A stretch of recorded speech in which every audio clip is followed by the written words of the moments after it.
ఎప్పుడైనా కలలో కూడా మీరు పేదవాళ్ళకు సన్న బియ్యం ఇవ్వాలి.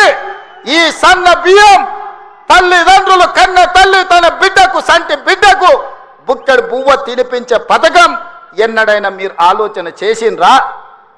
మీరు గడీలలో ఉండి సన్న బియ్యం తింటుంటే, దావతులు చేసుకుంటుంటే, బిర్యానీలు తింటుంటే, పేదవాళ్లకు దొడ్డు బియ్యం ఇస్తే వాటిని తినలేక పశువులకు దానా పెడుతుంటే ఎప్పుడైనా మీకు వాళ్ళ పట్ల కనికరం కలిగిందా అని నేను అడుగుతున్నా.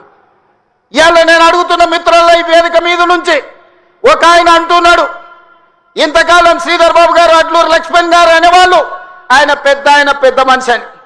ఇక ఆయన పెద్ద ఆయనను కాదో నాకైతే తెలియదు, కానీ ఆయన అంటున్నది ఏందయ్యా అంటే ప్రజాపాలన పోవాలి, పాపాల భైరవుడు రావాలంట. నేను అడుగుతున్న మా మిత్రులను, ప్రజాపాలన ఎందుకు పోవాలి? ఫామ్ హౌస్ల పండుకున్న పాపాల భైరవుడు ఎందుకు అధికారంలోకి రావాలి అని నేను అడుగుతున్న ఈ వేదిక మీద నుంచి. ప్రజాపాలన ఆ పెద్ద ఆయననో వాళ్ళ తాతనో వాళ్ళ ముత్తాతలో తెస్తే రాలేదు. ఈ ప్రజాపాలన వచ్చింది లక్షలాది మంది కాంగ్రెస్ పార్టీ కార్యకర్తలు త్యాగం చేసి తమ రక్తాన్ని చెమటగా మార్చి భుజాలు కాయలు కాసేలా మువ్వన్నెల జెండాను మోస్తే ఈనాడి ప్రజాపాలన వచ్చింది. నీ నెత్తి మీద దరిద్రం ఉండి నువ్వు జగిత్యాలలో ఓడిపోతే, ప్రజలు తిరస్కరిస్తే, నీకు మంత్రి పదవి ఇవ్వకపోతే ప్రజాపాలన పోవాలనా?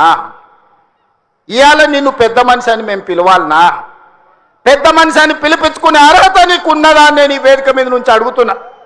నేను అడుగుతున్నా, ఇవాళ పెద్ద మనిషిని ప్రజాపాలన ఎందుకు పోవాలి, పాపాల భైరవుడు అధికారులు ఎందుకు రావాలో నువ్వు జవాబు చెప్పాలి. నీ పదవి కోసం, నీ అధికారం కోసం, నీ ఆకాంక్ష కోసం ఆనాడు 1983 చరిత్ర వెనక్కి వెళ్ళి ఆయన పుట్టు పూర్వతరాలు పుట్టు మచ్చలు ఇవ్వాలి. ఈ వేదిక మీద నుంచి నేను చెప్పదలుచుకున్నా. ఆయన నీతేంది, ఆయన జాతేంది, ఆయన దోస్తేందో ఇవాళ మీ అందరి ముందల నేను విజ్ఞప్తి చేయదలుచుకున్నా.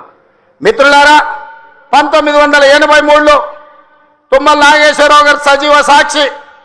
ఆనాడు అన్న పెద్దలు నందమూరి తారక రామారావు గారు యువ న్యాయవాదిగా జగిత్యాలలో న్యాయవాది పదవిని బాధ్యత నిర్వహిస్తుంటే పిలిచి భుజం తట్టి నీకు ఎమ్మెల్యే టికెట్ ఇచ్చి నీకు ఎక్సైజ్ శాఖ మంత్రి ఇస్తే సంవత్సరం తిరిగే లోపలనే అన్న ఎన్టీఆర్ను వెన్నుపోటు పడిచి నాదెండ్ల భాస్కరరావుతోని జట్టు కట్టిన నువ్వు నాదెండ్ల భాస్కరరావు సోపతిని వదిలి కాంగ్రెస్ పార్టీలకు వచ్చి 40 సంవత్సరాలు పూర్తయింది.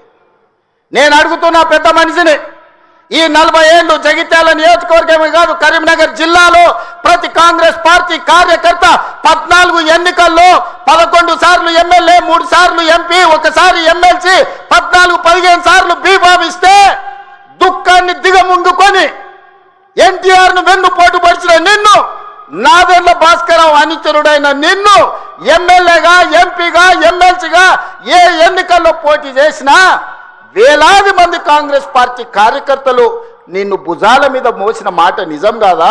పల్లకిలో అసెంబ్లీకి పంపిన మాట నిజం కాదా? మిత్రులారా, 40 ఏళ్ళు నీ కోసం, నీ పదవి కోసం, నీ కుటుంబంలో జడ్పీటీసీ, ఎంపీపీ ఏ పదవి వచ్చినా నీ కుటుంబానికి ఇచ్చుకున్నా జగిత్యాల కాంగ్రెస్ పార్టీ కార్యకర్తలు మౌనంగా నీ కుటుంబానికి ఊడిగం చేసిన మాట నిజం కాదా? గ్రామంలో ఉన్నోడు గ్రామంలో ఉండాలి, మండలంలో ఉన్నోడు మండలంలో ఉండాలి, జిల్లాలో ఉన్నోడు నియోజకవర్గంలో ఉన్నోడు నియోజకవర్గంలో ఉండాలని పాపంది చేసింది నువ్వు కాదా? మొన్న నేను జగిత్యాల కార్యకర్తలను కలిస్తే ఒక్కొక్కరు తమ కష్టాలను మనసు విప్పి మాట్లాడుతుంటే నాకు ఆశ్చర్యపోయినా. గాంధీ భవన్ చూసి ఒక నాయకుడు చాలా సంవత్సరాల తర్వాత మెట్రోలో పోతుంటే గాంధీ భవన్ కనిపిస్తే ఆనందంతో కన్నీళ్లు గారిని ఆనంద బాష్పాలు గార్చిన మెట్రోలో నన్ను ఇట్లా గాంధీ భవన్ చూసిన మా నాయకుడు ఎన్నడూ నన్ను గాంధీ భవన్కు తీసుకుపోలేదని చెప్తుంటే నాకు నిజంగా మనసులో కలుక్కుమన్నది, ఇట్లాంటి కర్కోటకులైన నాయకులు ఉంటారా అని. అలాంటి నాయకుని కూడా జగిత్యాల ప్రజలు 14 సార్లు బీమా ఇస్తే ఎన్నో సార్లు ఓడిపోయినా వదలకుంటేనే ఆయన వెనకాల నిలబడి, ఆయన అండగా నిలబడి ఆయన భుజాల మీద మోస్తే ఒక్క ఏడాది పదవి లేకపోతే మీ గుండెల మీద దాన్ని మిమ్మల్ని మోసం చేసి పారిపోతాడా అని నేను అడుగుతున్న మిత్రులారా, ఇది న్యాయమా? ఇదేనా నీ జాతి, నీ 10 ఏళ్ళు నీ జెండా మోసి నిన్ను